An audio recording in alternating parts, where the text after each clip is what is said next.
TTD board ఉంది, YCP constitute చేసిన TTD board ఉంది. వైవి సుబ్బారెడ్డి గారు ఉన్నారు టీటీడీ చైర్మన్గా, టీటీడీ ఈవోగా ధర్మారెడ్డి గారు ఉన్నారు. మళ్ళీ వాళ్ళు కాకుండా కొత్తగా వచ్చారు. ఈ 5 సంవత్సరాలు ఈ బోర్డు ఏం చేస్తూ ఉంది? ఈ టీటీడీ బోర్డుని మేము ప్రశ్నిస్తున్నాం. మీరు బయటికి రండి. ఏం చేసి ఉండాల్సింది వచ్చినప్పుడు మీరు పంపించండి ల్యాబ్స్కి. మీకు ఎవరైతే తప్పులు చేశారో వారి మీద మీరు చర్యలు తీసుకోండి చెప్పాలి. కానీ తప్పులు చేసిన వాళ్ళు వెనకేసుకొచ్చే విధానం ఏంటో నాకు అర్థం కావట్లేదు. దాన్ని మార్చుకోవాలి. అంతేగాని మీరు అస్థిరత చేసే ఆలోచన కానే కాదు. ఇదే మీరు ఊహించండి. ఇంకా ఏ ధర్మం ఇలాంటి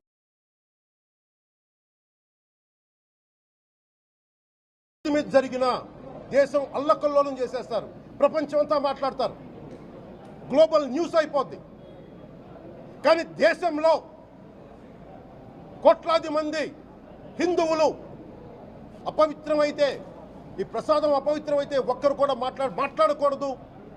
ఇది సెక్యులర్ వ్యవస్థకు విఘాతం అంటే హిందువులకి మనోభావాలు ఉండవా? ఇది ఒక్కరు నిందించట్లా? అసలు మీరు ప్రస్తావన చేయకూడదు, ఇది తప్పు, ఇది మాట్లాడకూడదంటే ఎట్లా? ఇదే వేరే మతానికి మీరు అన్వయిస్తారా? నేను అన్ని మతాలని సమానంగా గౌరవించేవాడిని, ఇస్లాంని గౌరవించేవాడిని, క్రిస్టియానిటీని గౌరవించేవాళ్ళం. మేమందరం సనాతన ధర్మం అని మొత్తుకుంటున్నాం. దేనికి సనాతన ధర్మం అంటే? సనాతన ధర్మానికి ఒకరు ప్రారంభించింది కాదు. ఇది ఒక వ్యక్తో ఒక కూర్చోబెట్టి ఒకరు స్టార్ట్ చేసింది కాదు. ఇది కొన్ని వేలాది సంవత్సరాలుగా అన్ని మతాలని, అన్ని విశ్వాసాలని అలింగనం చేసుకున్న నేల ఇది. అలా దగ్గర తీసుకున్న ఈ నేల మీద ఇలాంటి అపవిత్రం జరిగితే, రిపీటెడ్గా జరిగితే, ఒకసారి కాదు 2 సార్లు కాదు, రిపీటెడ్గా జరిగితే ఇప్పుడు కూడా మాట్లాడకూడదంటే అది తప్పు చేసిన వాళ్ళం అవుతాం.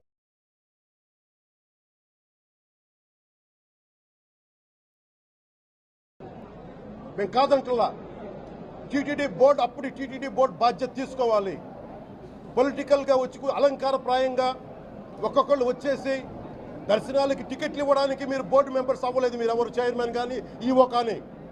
మీరు అక్కడ ధర్మాన్ని పరిరక్షించాలి. మీరు అక్కడ మీ ఇష్టాలకి మీరు కూర్చోబెట్టి మీ ఇష్టాలకి కాంట్రాక్ట్లు ఇచ్చుకోవడానికి మీరు టీటీడీ బోర్డుకి మీరు వెళ్ళలేదు. మీరందరూ, మీ అందరికీ బాధ్యత ఉంది. మీరు నిర్ణయించుకోవాలి.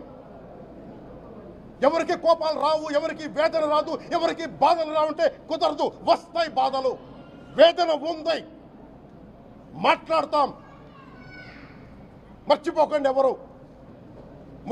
గత ముఖ్యమంత్రి గారు కూడా నేను చేస్తా ఉన్నాను, జగన్మోహన్ రెడ్డి గారికి కూడా. ఇదే చర్చికి జరిగితే మీరు ఊరుకుంటారా? ఒక మసీదుకి జరిగితే ఊరుకుంటారా? ఒక తిరుమలకు జరిగినప్పుడు ఎందుకు వెనకేసుకొస్తారు? రాకండి. ఏ మతం మీద దాడి జరిగినా సంపూర్ణంగా నాతో సహా మేము ఖండిస్తాం, వస్తాం. ఇస్లాం మీద దాడి జరిగితే మేము మాట్లాడతాం, క్రిస్టియానిటీ మీద దాడి జరిగితే మేము మాట్లాడతాం, హిందూ ధర్మం మీద, సనాతన ధర్మం మీద దాడి జరిగితే కూడా నేను మాట్లాడతాను. ఇది మొదటిసారి కాదు, మేమందరం మాట్లాడతాం.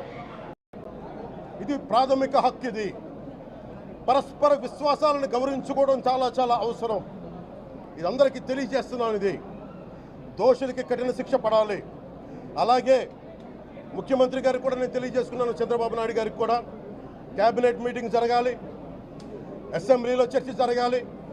అసలు టీటీడీ ట్రస్ట్లో ఎన్ని అవకతవకలు జరిగినాయి, దీని మీద కూలంకషంగా దీని మీద చర్చలు జరగాలి. అలాగే నిన్న అందరూ మీడియా పెద్దలు కూడా అడుగుతూ ఉన్నారు, పత్రికాధిపతులు కూడా అడుగుతూ ఉన్నారు, మీడియా వారు కూడా అడుగుతున్నారు, దీన్ని సిబిఐకి తీసుకెళ్లాలా లేదా అనేది. అది గౌరవ ముఖ్యమంత్రి గారు నిర్ణయం తీసుకోమని. మీరు ఏ నిర్ణయం తీసుకున్నా క్యాబినెట్ మీ వెనకాల ఉంటుంది, ఉంటారు. ఇది ఇక్కడతో ఆగాలని మనస్ఫూర్తిగా నేను కోరుకుంటున్నాను. అలాగే 40 సంవత్సరాలుగా కర్ణాటకలోని